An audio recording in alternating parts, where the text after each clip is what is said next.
Il est 6h45, place au kiosque, Maxime Switek. Le kiosque d'Europe 1, toute l'équipe est là. Marguerite Lefebvre pour les régions, Sophie Larmoyer pour l'international et Eva Rock devant sa télé. Bonjour à toutes. Bonjour Maxime. Et on va commencer avec vos quotidiens nationaux et cette une qui attrape votre regard ce matin, celle de Libération. Pour Adama, pour Théo, il s'engage. Libé publie une lettre signée par des dizaines d'artistes, d'intellectuels, de sportifs comme Omar Sy, Eric Cantona, Christine and the Queen, Olivier Py, j'en passe. Une lettre, un appel à la mobilisation contre les violences policières. Après l'arrestation violente de Théo et après la mort également d'Adama Traoré, c'était l'été dernier lors d'une interpellation. Si on se tait, c'est toute notre société qui se salit. C'est donc à lire ce matin dans Libération. Le Figaro et l'Opinion ont choisi aujourd'hui de mettre Donald Trump à la une. Le Figaro d'abord s'inquiète de cette Europe qui se retrouve face à la montée du protectionnisme. Un protectionnisme notamment défendu par le président américain Trump, qui a les honneurs également du dessin en première page de l'Opinion. Vous le savez, hier son principal conseiller a dû démissionner. Et sur ce dessin, on voit donc Vladimir Poutine en train de lire un journal dont le titre est « Trump part en sucette ». Commentaire de Vladimir Poutine, ce type commence à me faire peur. Voilà ce que dit Vladimir Poutine en une de l'Opinion. Un mot au passage de la victoire du PSG face à Barcelone hier soir 4-0 en Ligue des Champions. Prodigieux, titre l'équipe, magique, titre le Parisien. Le Parisien qui consacre par ailleurs 2 pages à un sujet plus léger que ce qu'on a évoqué jusque-là, l'arrivée en France d'un service, on va appeler ça comme ça, un service qui cartonne déjà en Angleterre. Il s'adresse aux élèves de collège, de lycée, aux étudiants. C'est un site internet baptisé bonnenote.fr. Les parents vont adorer, le principe est simple, les élèves payent pour que le site fasse leurs devoirs à leur place. 10 € pour un devoir de maths au collège, livraison en 3 jours, 60 € pour un exposé de master, là il faut attendre 2 semaines pour être livré. C'est totalement amoral, mais voilà comment le patron du site se justifie. Nous voulons seulement aider les élèves à avoir leur diplôme, mais bien sûr, rien à voir avec l'argent bien évidemment. Alors le Parisien a testé, et c'est là où ça devient très très drôle. Est-ce qu'on a des bonnes notes au moins? Vous allez voir, il a testé avec une disserte de philo. Résultat 8 sur 20. D'accord. Commentaire du prof, ensemble absolument médiocre. Voilà, ça c'est dit et c'est testé. Un peu de musique dans ce kiosque avec le classement des artistes les mieux payés en 2016. Classement du magazine Forbes, repris ce matin par le Figaro Économie. Numéro 3, 80,5 millions de dollars engrangés l'an dernier. C'est elle. Vous l'avez évidemment reconnu, c'était facile. Adèle, numéro 2, plus compliqué, est-ce que vous les connaissez? Ah bon? Et One Direction. Eva est une directionneur. Ah oui? Moi je les ai découverts ce matin. One Direction, donc 110 millions de dollars l'an dernier. Bon, eux ils sont 4, il va falloir partager. Et puis numéro 1, incontesté. Taylor Swift. Évidemment, Taylor Swift, 135 millions de dollars, ça fait 3 ans qu'elle n'a pas sorti un album. Elle a gagné 135 millions l'an dernier, elle enchaîne les tournées et les pubs, ça lui suffit.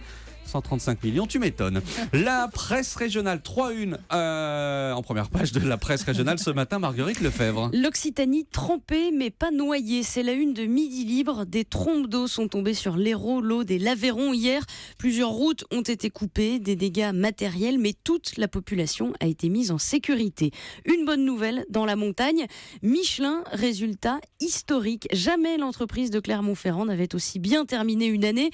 Bénéfice net en hausse, progression sur tous les marchés. 2016, année record pour le Bibendum. Et puis, la police au siège de l'université. C'est la une de l'Est républicain. Hier, des étudiants de la fac de Besançon ont séquestré pendant 2 heures les membres du conseil d'administration qui devaient valider le principe de la sélection en master. 18 étudiants ont été délogés par la police et placés en garde à vue. L'histoire du jour, Marguerite, elle nous emmène au Havre et vous l'avez trouvée dans les pages de Ouest France. Oui, c'est l'histoire d'Olivier, un francilien qui, il y a quelques semaines, a décidé de se rendre au Havre, attiré par une vente aux enchères, une vente publique organisée par l'administration des douanes. Dans la liste des lots, Olivier avait repéré une jolie voiture automatique suffisamment confortable pour ses problèmes de dos. Le jour de la vente, il achète la voiture de ses rêves, fait quelques réparations et se rend à la préfecture pour la faire immatriculer. Mais là, surprise, le véhicule vendu par les douanes françaises est en fait un véhicule plaqué au Cameroun, volé en Espagne, impossible à faire circuler en France. Dommage pour lui. Je me retrouve avec un morceau de ferraille qui m'a coûté près de 20 000 €, explique Olivier, dépité, qui a porté plainte et qui a fait remonter son problème au plus haut sommet de l'État.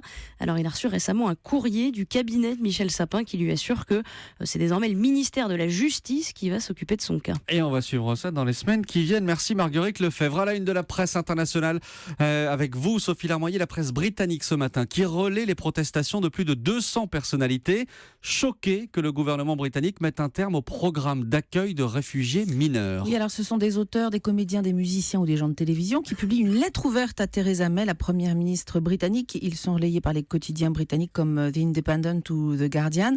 Parmi ces personnalités, Jude Law, Ralph Fiennes, Lily Allen ou le groupe Coldplay, ils demandent à Theresa May de ne pas arrêter ce programme d'accueil des migrants mineurs, une décision du gouvernement qualifiée de véritablement honteuse. Il faut rappeler que le gouvernement a annoncé là-bas la semaine dernière l'arrêt prochain de ce programme d'accueil. Exactement, en précisant que 350 jeunes auront été accueillis, donc 350 jeunes seulement. Le nombre de ces mineurs potentiellement concernés, qui avaient été recensés dans la jungle de Calais, était plutôt estimé au départ à 3000. Alors c'est vrai que c'est une évaluation qui avait été faite par les associations de terrain, pas par le gouvernement, mais l'écart est tellement grand que les réactions sont très nombreuses depuis une semaine. La dernière en date étant cette lettre ouverte à Theresa May. Alors pardon pour l'expression, mais c'est un peu l'Arlésienne, ce dossier de l'accueil des mineurs isolés. Oui, rappelons-nous d'où vient cet engagement pris par les Britanniques. Il s'agissait d'un amendement à la loi anti-immigration illégale, passé sous David Cameron en avril dernier. Un amendement comme une exception faite pour les mineurs isolés. Il porte le nom de son auteur, le député travailliste Alf Dubs, lui-même arrivé en Grande-Bretagne à 6 ans en 1939 comme réfugié tchécoslovaque fuyant le nazisme. Dubs qui a déposé samedi une pétition de 50 000 signatures à Downing Street, accusant le gouvernement de dérobade miteuse.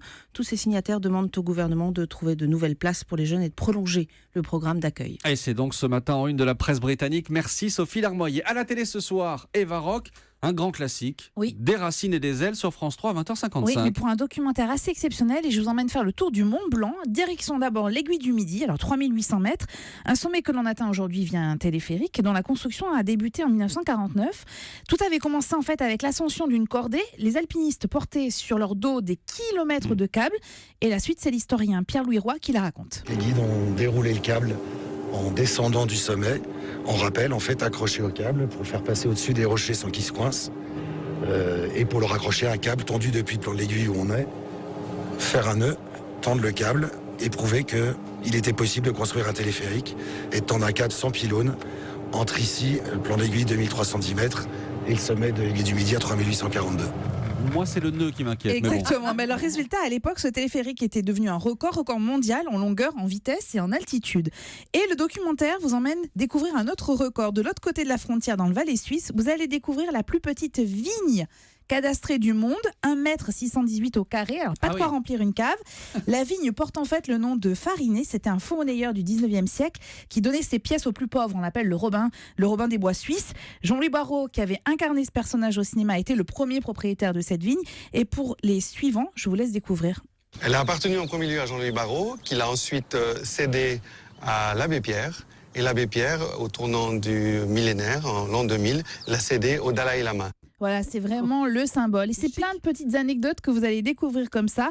Alors, le documentaire regorge évidemment d'images sublimes et de témoignages éclairants sur le patrimoine et la culture, comme le fait très souvent, quasiment tout le temps d'ailleurs, Des racines et des ailes. Et c'est assez formidable ce numéro-là. Et c'est ce soir sur France 3, 20h55. Choix validé par Eva Rock dans le kiosque d'Europe 1. Merci mesdames et à demain.